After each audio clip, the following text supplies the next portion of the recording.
Hello everyone. Today we will do our poem third, The Voice of the Rain. The Voice of the Rain by Walt Whitman. This poem is about the rain. In this poem, the poet is asking a question to the rain कि that who are you? ठीक है, वो उससे उसकी identity के बारे में rain से क्वेश्चन करता है and rain is answering here. वो अपना आंसर देती है. कैसे बताती है रेन अपने बारे में? This is the poem. Let's start the poem. Who art thou. देखिए, हु आर्ट का मतलब होता है आर एंड दाउ मीन्स होता है you. Said I to the soft falling shower. Here the poet is asking a question to the rain that who are you, कि तुम कौन हो. Said I the poet asked to the soft falling shower. Soft falling shower means कि जो बारिश धीरे धीरे जो बारिश गिर रही थी, जो बारिश की बूंदें जो टपक रही थी, उनसे पोएट क्वेश्चन पूछता है कि आप कौन हो. Which strange to tell. Give me an answer. Give me an answer means कि the rain answer to the question that was very strange to tell. जो आंसर उसने दिया वो बहुत स्ट्रेंज था, लेकिन फिर भी यहाँ पर पोएट उसको एक्सप्लेन कर रहा है, उसको बता रहा है. As here translated. As here means the poet is translating here the answer of the rain. क्या आंसर देती है rain? I am the poem of earth.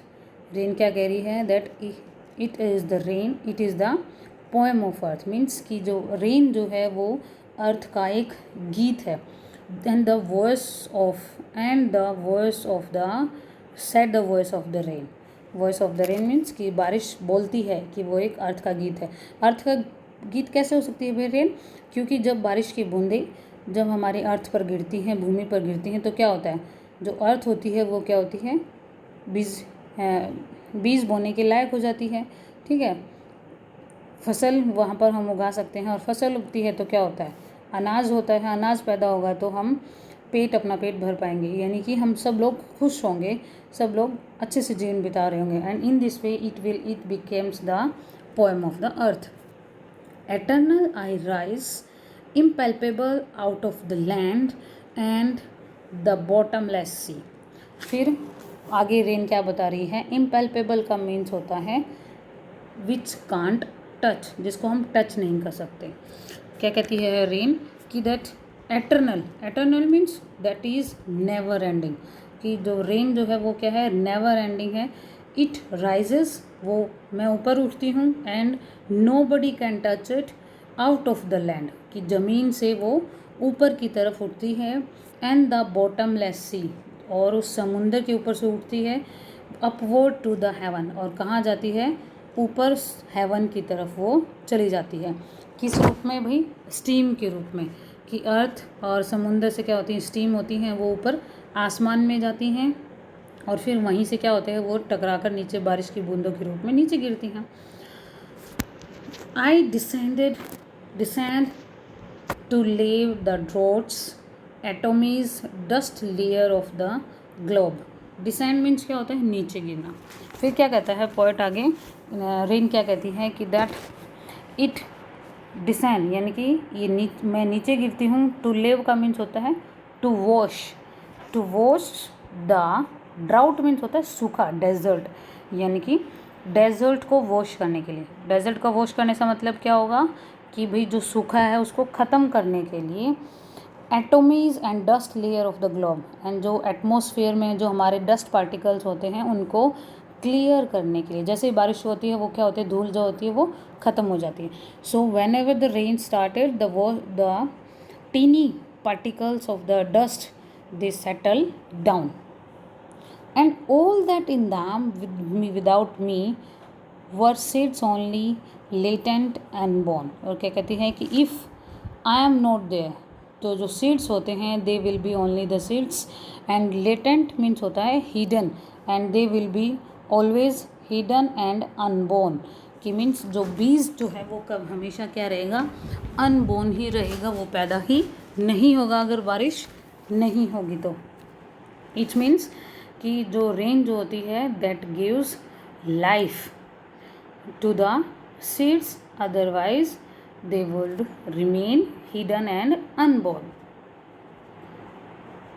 And forever, by day and night, I give back life to my new own horizon. And in this way, the rain day and night means the 24/7 की complete day क्या करती रहती है, वो give back life अपने ही horizon को, means in seeds को, हर एक चीज़ को वो एक नई लाइफ देती है and back two is origin, और वापस से वो अपने होरिजन में जाकर मिल जाती हैं। यानी कि आसमान से एक बूंदें टपक कर नीचे धरती पर गिरती हैं तो और धरती में ही क्या होता है, उसका ओरिजन है, तो वो वहाँ पर जाकर वापस से मिल जाती हैं।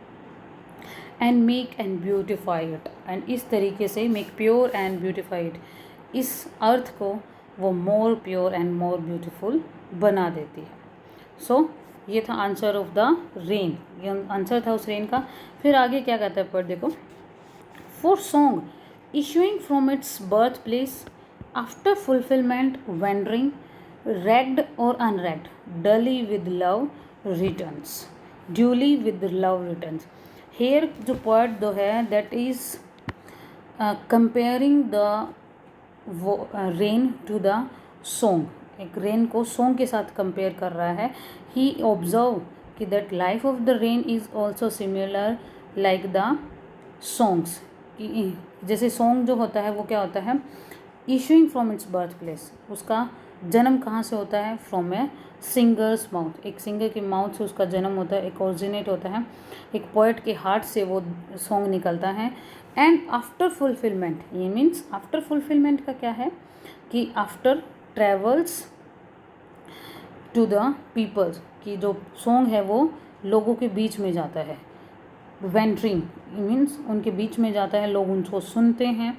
एंड आफ्टर उसकी जो फुलफिलमेंट, जब उसकी कंप्लीट हो जाती हैं, उसका जो पर्पस है वो फुलफिल हो जाता है, वो वापस से उस पोएट के पास ही वो सॉन्ग आ जाता है।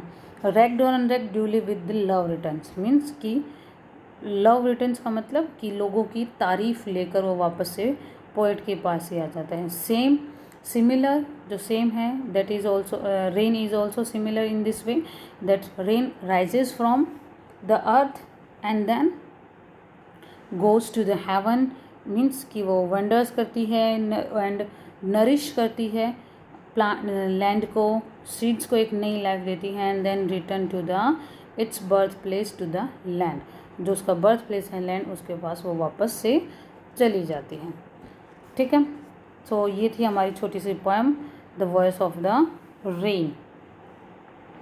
आई थिंक आपको क्लियर हो गई होगी। छोटी सी पोएम है कि पोएम जो है पोएट जो है वो किससे क्वेश्चन पूछ रहा है, the poet is asking question to the rain कि वो कौन है, और रेन जो है वो ब्यूटीफुल सा आंसर यहाँ पर दे रही है कि जो रेन क्या है, एक पोएम ऑफ द अर्थ है। एंड बिकॉज ऑफ दिस जो सीड्स हैं वो क्या होते हैं, वो उग पाते हैं, वो फसल का रूप बन पाते हैं, जिससे लाखों लोगों को भोजन मिलता है। एंड जो बारिश जो है वो क्या है, एक बंजर ज़मीन को भी क्या कर देती है, हरियाली कर देती है। डस्ट लेयर्स जो होती हैं, हमारे जो छोटे छोटे एटोमीज होते हैं एनवायरनमेंट में, उनको क्लियर कर देती है। तो ये रेन अपने बारे में बताती है एंड इस तरीके से वो एक नई लाइफ देती है और वापस से अपने होरिजन पर आ जाती है। और इन द लास्ट में poet is comparing its rain life to the song, कि जिस तरीके से सॉन्ग क्या होता है, एक पोएट के हार्ट से ओरिजिनेट होकर, एक सिंगर के हार्ट से ओरिजिनेट होकर लोगों के बीच में जाता है, उसका जो पर्पस है उसको फुलफ़िल करता है, and then come back to the poet, वापस से लोगों का प्यार लेकर पोएट के पास वापस आ जाता है। सेम इसी तरीके से रेन होती है, वो अपने बर्थ प्लेस से ओरिजिनेट करती है, फिर उसका जो फुलफिल पर्पस क्या है कि वो लैंड को नरिश करे, ठीक है, वो नरिश करती है उसको और फिर वापस से अपने बर्थ प्लेस पर आ जाती है। In the next video, we will do the question answer of this poem. Till then, you read this poem yourself, and if you have any problem, then you can ask. Till then, stay home, stay safe, and stay learning.